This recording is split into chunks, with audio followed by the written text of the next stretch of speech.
What are the most disturbing family dramas that lawyers will never forget? Story 1: In-laws straining my marriage, but it's my fault apparently. This is my first post, so please bear with me as I try to make sense of all this. Our home used to be our sanctuary, a place filled with the laughter of our little ones and the comfortable rhythm of our life together.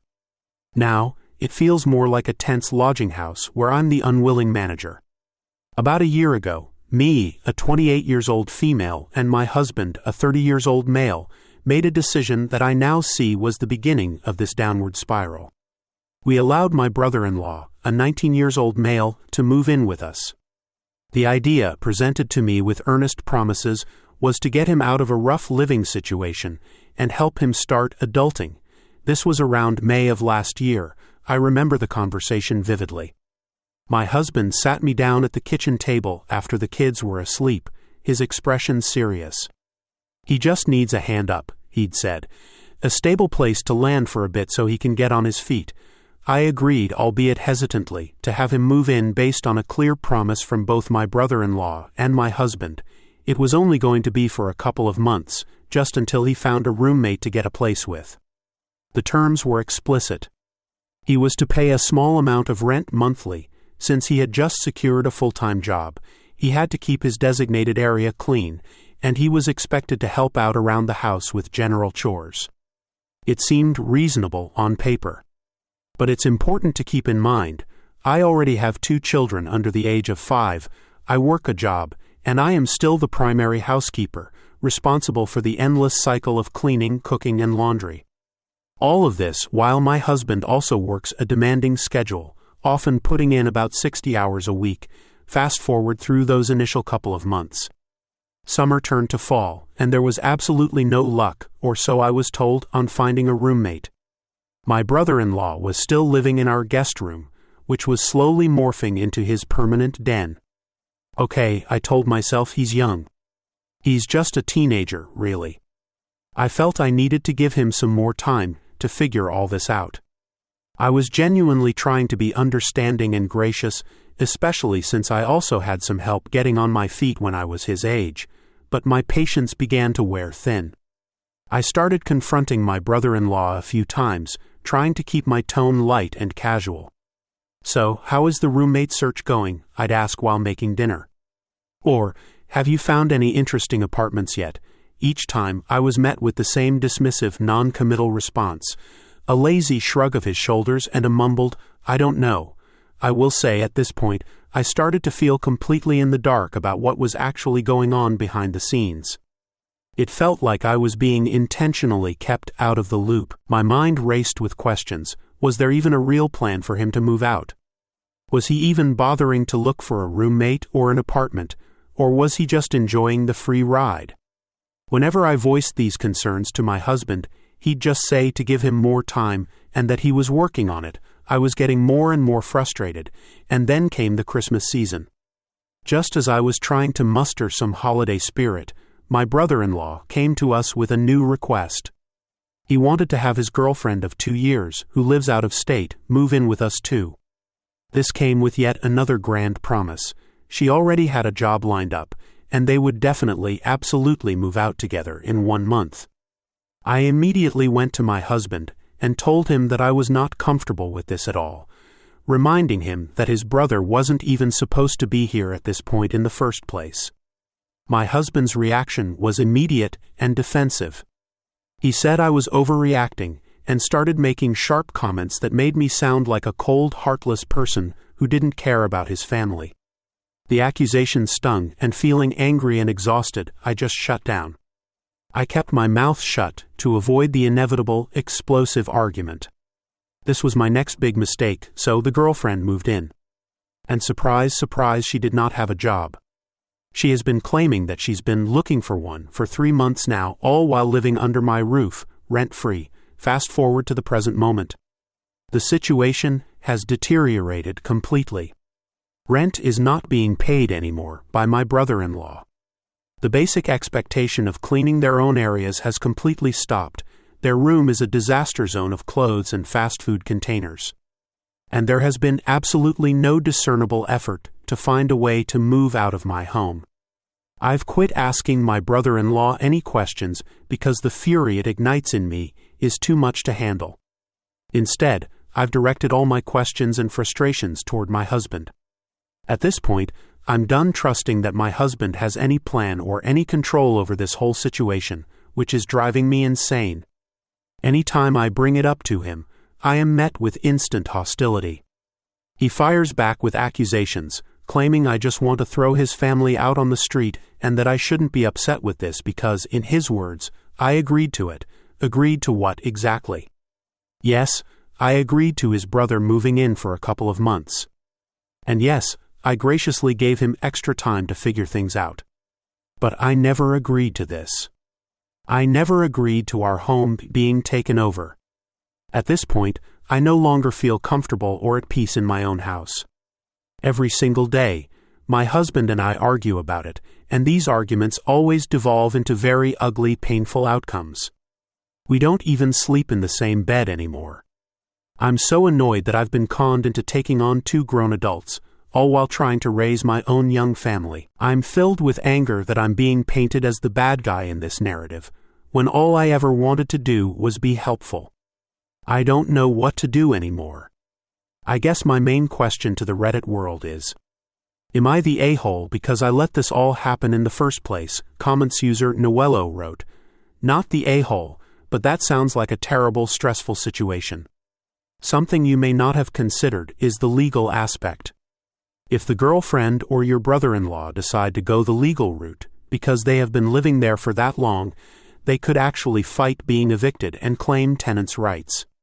Your husband is the real a-hole in this case. You should tell him that he is now responsible for them. He has to clean up their area, he has to make their dinner, and so on. Any food they eat should come directly out of his personal spending money. User IcyDoctor23 wrote, you have a dear husband problem, not a brother-in-law problem. You need to get into marriage counseling immediately. If that doesn't seem to be working out, you should find alternate housing for yourself and the kids right now. Another option is to take your kids and go visit your family or some friends for a couple of weeks. Let him stay there and sort it out with his brother on his own. Then you can tell him that the only condition under which you will return home is when they are both gone. If he can't agree to that, then you won't return and you can proceed with a divorce. Judgment. Not the a-hole update. One day later, me brother-in-law, the 19-years-old male and his girlfriend have profoundly overstayed their welcome in my, the 28-years-old female, and my husband's, the 30-years-old male, home. It has been over 10 months for the brother-in-law and over 3 months for his girlfriend. I feel completely conned into this whole situation, as both my husband and his brother had promised it would only be for a couple of months, which was last May. The rent has stopped being paid, they have stopped cleaning their own areas, and there has been no attempt whatsoever for them to leave my home. I am incredibly uncomfortable in my own house, and my husband absolutely blows up at me any time I even bring it up, accusing me of hating his family and wanting to throw them out on the street. Am I the a-hole? First, I would like to say thank you to everyone for the different perspectives and the solid advice. The overwhelming majority of the responses said I should just kick all 3 of them out and say good riddance. I will also say, some of the responses gave me a much-needed laugh in this extremely frustrating and draining situation. So thank you for that too. After taking everything into consideration, I sat down last night after my husband got home and I gave him an ultimatum. I'm sticking to it. I laid it out very clearly. They need to be gone by June 1st, with all of the back rent paid in full according to the original agreement I had laid out. If they are not gone by that date, then I am moving out with the kids and into an apartment. In the meantime, I am also no longer cooking for them. I will make just enough food for me and the children. All of our laundry detergents, soaps, and other toiletries will be kept in my closet from now on, and the internet passwords will be changed immediately. Now, before I get comments saying 2 months is too much time for them, please hear me out. This time is also for me. It's the time I need to get my own ducks in a row, in case I actually have to be the one to move out. In theory, I will know by the middle of May if they have any real intention of leaving. If they don't have anything substantial lined up by then, I'll know they aren't taking this seriously. I really do doubt my husband wants this to actually happen, me and the kids moving out, but given his recent behavior, I wouldn't put it past him to think that I'm just bluffing. All in all, I truly hope it doesn't have to come to that point. It was also empowering, though, to learn after sketching out a quick budget last night that I would be able to fully support myself and both of my children on my own income if worst came to worst. Thanks again, comments user Wade Wilson 101 feet wrote. Based on how your husband has dealt with this entire situation, I sincerely hope he is not calling your bluff. But you absolutely must be ready for that possibility. Good luck to you, user That Be Chauncey wrote.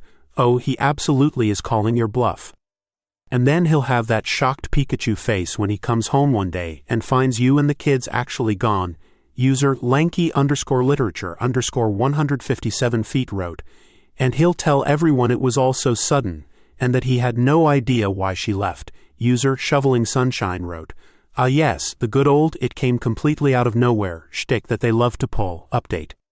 5 days later. Hello Reddit. I'm back with another update, and I find myself in a situation where I really need some advice.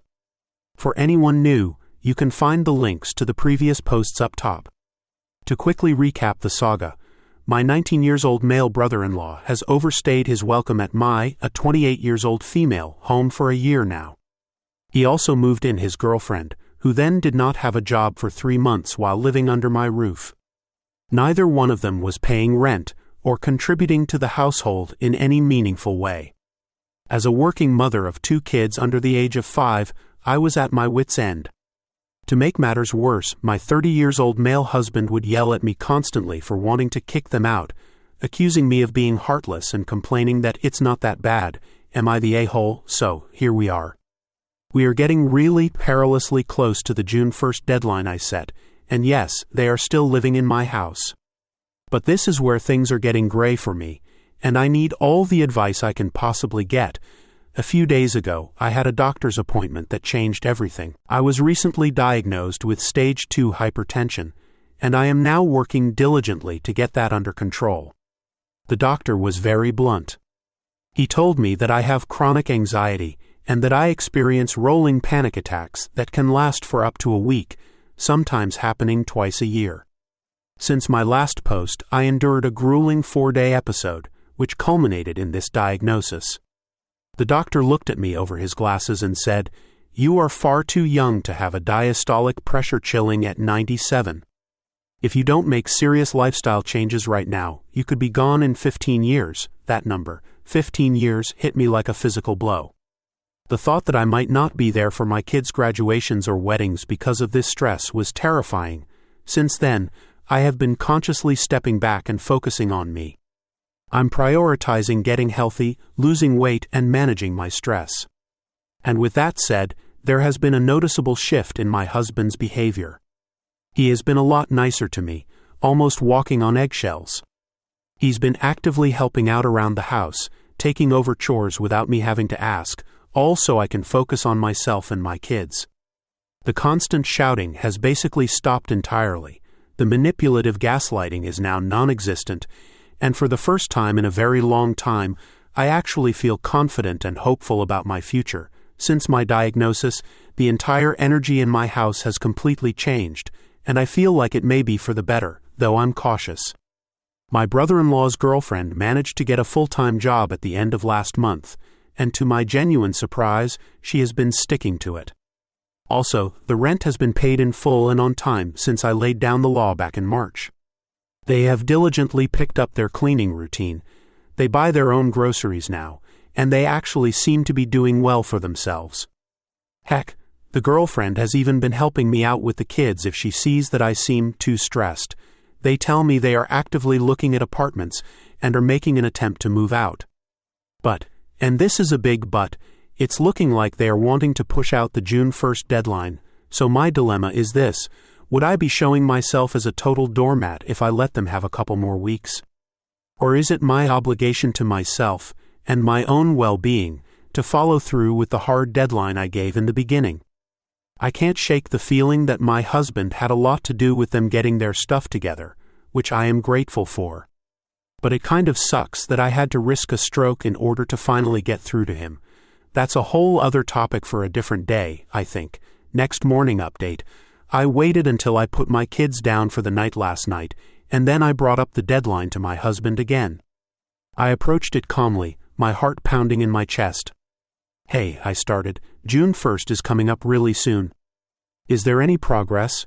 He didn't even look up from his phone. "No," I pressed on, my voice quiet. "Are you going to talk to them about it?" To remind them, another flat no, and then just like that he flipped. It was terrifyingly bad. He shot up from the couch and started yelling at me at the top of his lungs, his face red with fury. I told him we had an agreement, a deal we both made. He basically told me to go to hell with the agreement. I lost it, guys. The dam just broke. I told him it's painfully obvious that he doesn't care about me or my feelings or my health, and that he's welcome to leave with them too. His face went cold. He said, "Okay, just tell me when you want me out." I looked him straight in the eye and said, June 1st was already the date. He completely shut down after that, refusing to talk. He stormed out the door, slamming it so hard the walls shook, and said he wasn't going to fight about it tonight. I tried calling his phone, then sending messages, but got no response. He had turned off his location services. He came back very late last night, creeping into the house without saying a word. He woke up this morning and then had the audacity to try to make small talk with me, asking if I wanted coffee like absolutely nothing happened. I ignored it all. Not because I'm trying to be petty, but because I genuinely don't know how to process this level of disrespect and emotional whiplash. And then the final blow. My oldest, my sweet 4-year-old, woke up today and asked me with wide, worried eyes, "Mommy, why is Daddy not staying at our house anymore?" Knowing that my child heard all of that horrible commotion is completely devastating to me. Comments user no_conclusion_128 feet wrote, Please don't let them stay for a couple more weeks. Because it will not be just a couple more weeks. The only reason they're all being nice right now is because you had a serious health scare. Be brutally honest with yourself and ask if this change would have ever happened if you didn't get a terrifying diagnosis. The moment you start to get better, or even just look better on the outside regardless of how you're truly feeling, they will all go right back to their old ways. Stick to the June 1st deadline.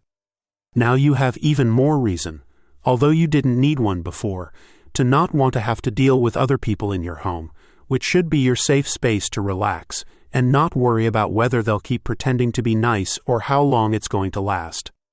I hope you get better, and I truly wish you all the best. Original posters reply, "Thank you for the advice." I put a small update in the post about last night. It didn't go well at all. It looks like I may be a single mom now.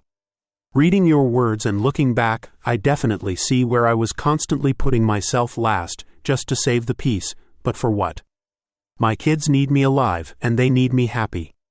If anyone is going to be put first over myself from now on, it's going to be my kids. Period.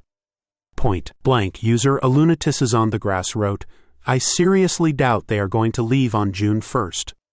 Do you have anywhere else you can go? Your parents' house? You should be ready to move if they don't. Original posters reply, my parents live close by and they know everything that's going on. They are ready for me and my kids to move in at a moment's notice if needed. I was planning on being the one to leave, but after last night's fight, something shifted in me. I'll be working on getting formal eviction notices drawn up because the house is in my name. I know that I said in previous posts that I was going to move out, but I've decided it's not my place to leave this house. It's their place to leave. This is my children's home. New update 1.5 months later. Hello Reddit. I'm back with what I believe will be my final update. Please refer to the previous posts if you need to catch up on the events that led up to today. To recap, I'm a working mother of 2 young children, and my brother-in-law moved into our home for what was supposed to be a couple of months, but ended up being a full year. He also moved in his girlfriend, who didn't have a job for months afterward. My health severely declined from the constant stress and anxiety of wanting them to leave my home. My husband became hostile any time I brought up the fact that they needed to go. Am I the a-hole? They are out. They finally moved out about a month ago. Life as I knew it is slowly, blessedly getting back to normal again. My husband finally got the message when he was served with divorce papers. Since then, we have been having way more open and honest communication, and I have decided to hold off on proceeding with the divorce for the moment to see if there is anything left that is worth saving in this relationship. In the midst of all this, I have since had some more health issues come up that I am going through a couple of procedures for next week. And that has been my main focus for the last couple of weeks, hence the no reply for a while. I appreciate all the support and advice from everyone on here. I am taking every single day I still have here on this earth as a blessing. This is especially true now that I finally have peace in my own home again, and can just sit back and breathe without my chest feeling tight. I have also had a very serious conversation with my husband about whether he actually cares enough about me to stay with me through my upcoming procedures and a possible difficult diagnosis. I told him I absolutely do not want to live what could be my possible last days with someone who isn't there for me physically, emotionally, and mentally. He has taken off work for all of next week to be with me and take care of me throughout it all. So I'm just going to take it one day at a time and go from there. Comments user ChickyNuggy20feet wrote, reading your past posts, your husband absolutely deserves to be divorced. The mad disrespect he showed towards the person that brought his children into this world is insane. You risked your overall health, got even more stressed, and you progressively deteriorated into a bad mental space and are now having medical procedures. With the track record he's showing, he'll probably yell at you while you're in the hospital, all frustrated and that kind of stuff, because he's a man-child. He'll then use it against you, saying, now he's there, why can't you just be happy? He deserves to be kicked to the curb permanently. I know relationships and marriages aren't as easy as Reddit paints them to be, and divorce isn't the solution in every single case, but come on, you seem to be of sound mind. He's an awful person, user apprehensive_war 9612 feet wrote. Have you seriously considered that your health issues are directly tied to, or at least have been severely exacerbated by the stress? I'm particularly talking about your husband's behavior. While your brother-in-law and his girlfriend certainly stressed you out, it has been your husband's reactions that have been the most concerning to me throughout your story. Your husband has been emotionally abusive during this situation. When he started getting his act together after your diagnosis, that is typical behavior of abusers who think you might actually leave. And true to form, he couldn't hold on to the act once you calmly asked about the deadline. Side note, to the true crime junkies out there, am I the only one who's thinking poisoning? Story 2. Am I the a-hole for telling my sister-in-law I don't have to treat her kids like they're mine and setting boundaries while I'm pregnant? Alright y'all, I just have to get this off my chest because I am so incredibly tired. So, for some context, I, a 25 years old female, never really wanted to have kids before. That wasn't a path I saw for myself. If I'm being completely real, I wasn't a huge fan of other people's kids either. It wasn't that I disliked them, they just felt like a different language that I didn't speak. But life happens, doesn't it? I'm now married to my 26 years old male husband, and we're expecting our first baby soon. Since getting pregnant, my feelings have completely changed about my own child. This fierce, protective love has bloomed in me. But that doesn't mean I suddenly signed up to play mama to anybody else's children. Now, let's talk about my sister-in-law, a 36 years old female. She has 3 kids, a 4-year-old son, a 7-year-old son, and a 9-year-old daughter. She's a single mom and works full-time Monday through Friday, and I have to give her respect for her hustle. But here is the problem. Out of everybody in this entire family, my husband, my mother-in-law, my father-in-law, cousins, aunties, uncles, she constantly calls and asks me to babysit. My phone will buzz, I'll see her name, and before I can even say hello, she's launching into some rushed story about an appointment she forgot or errands she has to run, always needing me to watch the kids just for an hour, which inevitably turns into 3 or 4. Nobody else gets these calls, just me. And she never offers any money for it. This is all while I am working part-time from home, and am now heavily, uncomfortably pregnant. The whole issue popped off in a major way recently at a family bonfire barbecue. The air was filled with the smell of wood smoke and grilling meat, and people were laughing and talking. It felt nice for a moment. My sister-in-law came over to where I was sitting and asked me to help out with her kids for a bit while she went off to go drink and run her mouth with the other adults. I didn't mind for a little while, because I was just sitting down and not doing anything anyway. But then she straight up disappeared. She vanished for over 2 hours. She left me in my 3rd trimester, chasing her 4-year-old, who is damn near as tall as my hip and is not potty trained. I can't even bend down to pick something up without feeling like all the air is being squeezed from my lungs. I was also trying to manage her 7-year-old, who is mostly nonverbal but says random stuff he picks up from watching the show Bluey.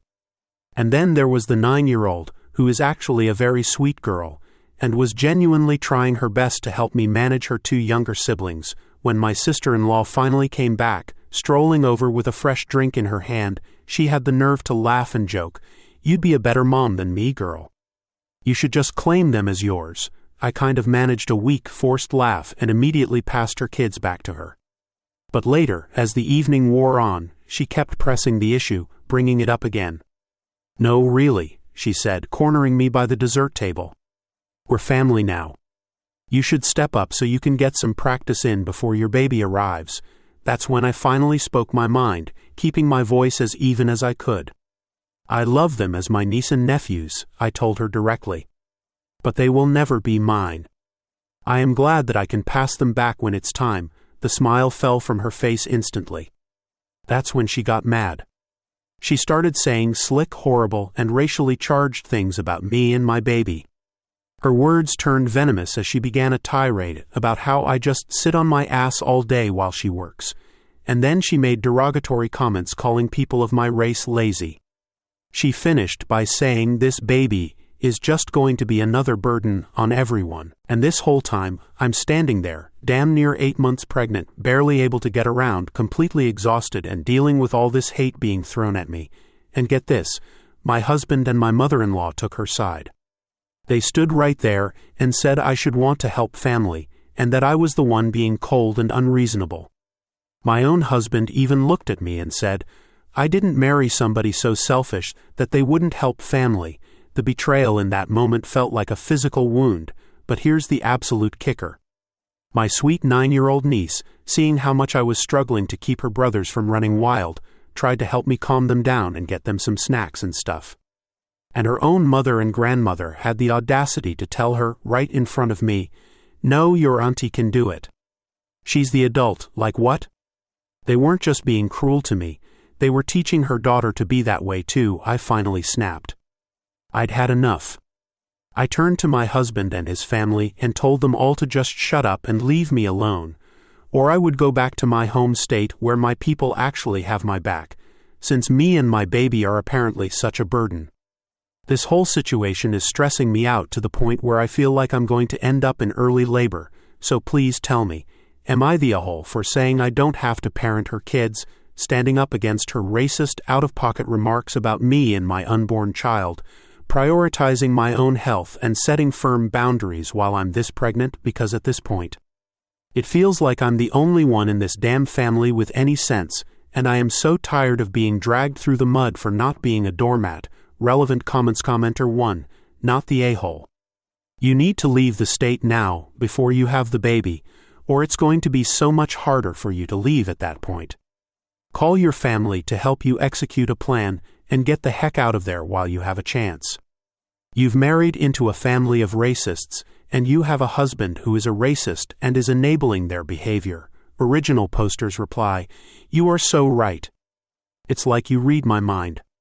I've already been talking to my dad and my brother about making a move this weekend without causing so much chaos that I go into labor early.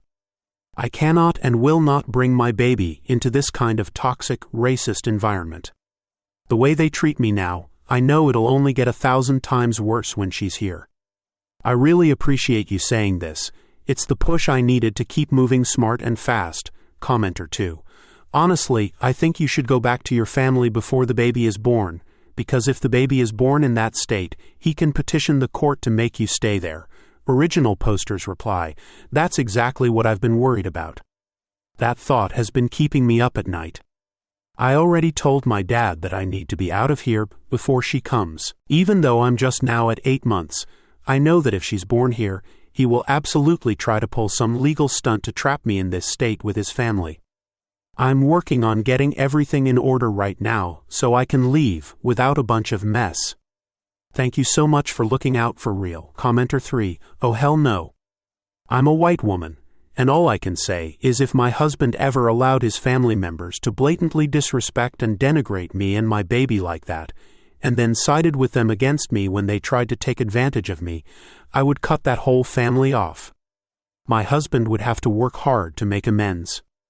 And if his amends weren't adequate, or if he let stuff like that fly ever again, I'd be packing my bags and taking my pregnant self back to my own family as soon as possible.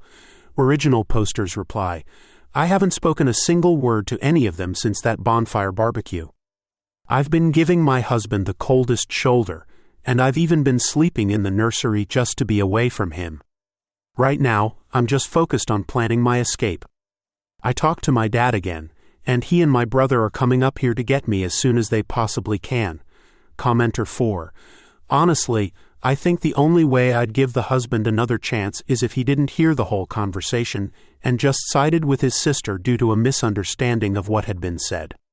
But if he's honestly okay with his family being openly racist towards you and his soon-to-be-born baby, and thinks it's acceptable for them to treat you like some subordinate servant, then there's no point in giving him a chance.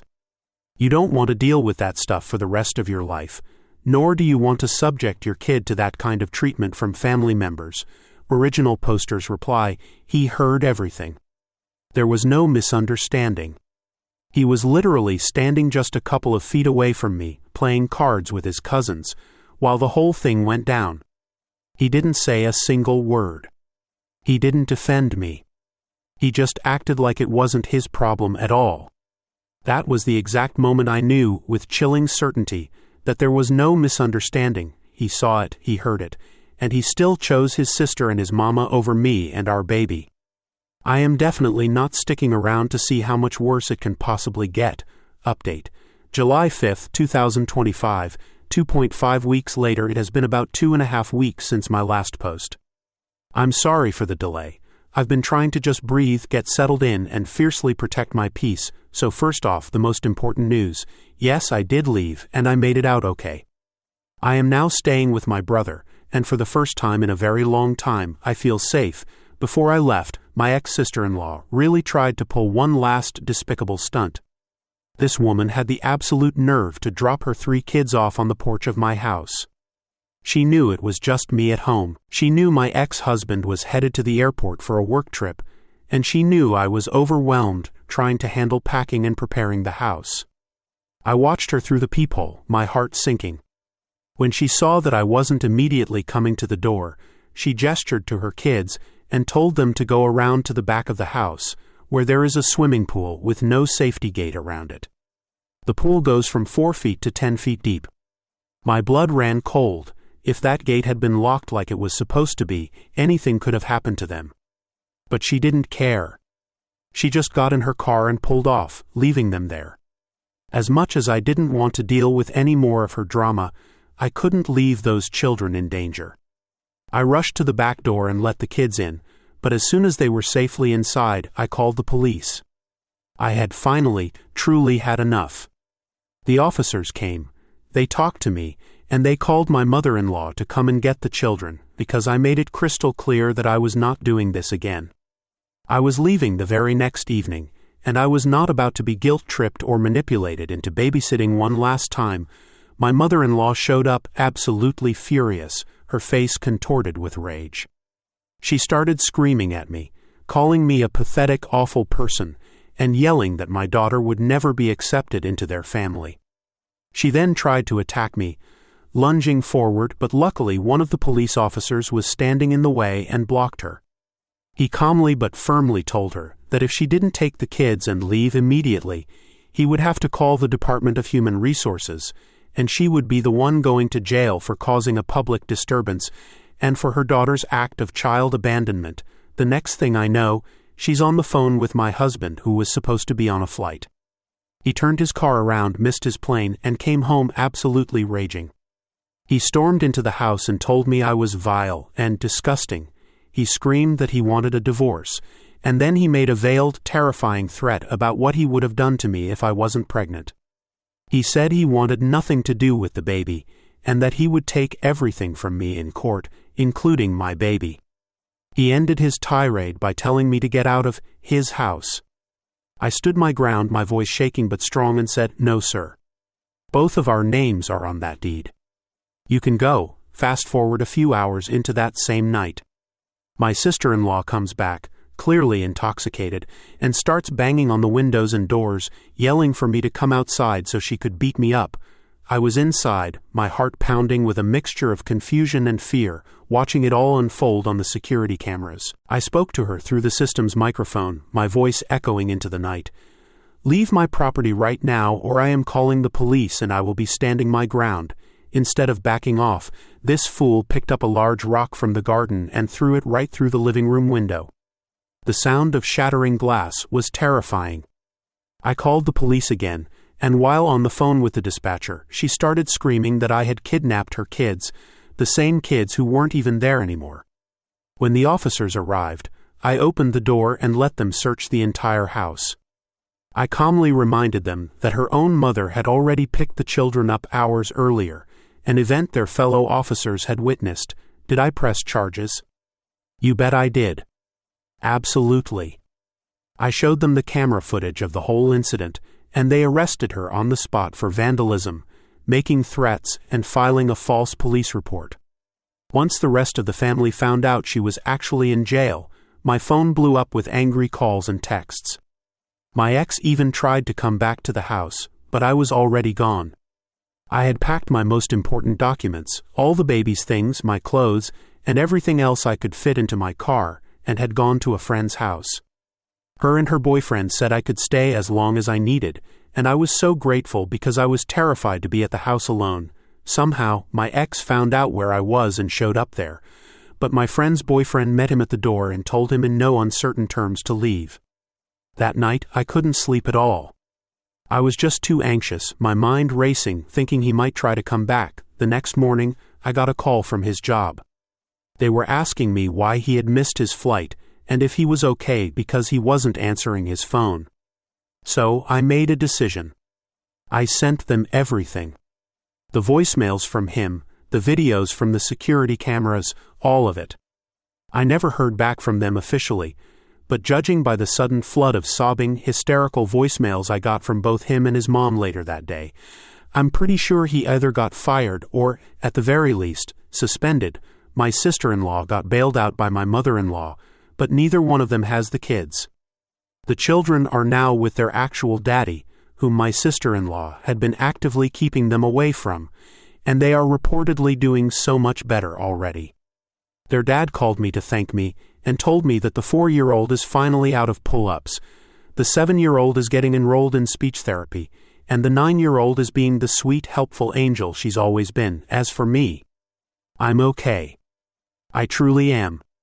I'm now 36 weeks and 5 days pregnant, my baby girl is healthy and kicking up a storm, and I am finally surrounded by genuine peace and love. I'm staying with my brother, his wonderful wife, and their newborn twins.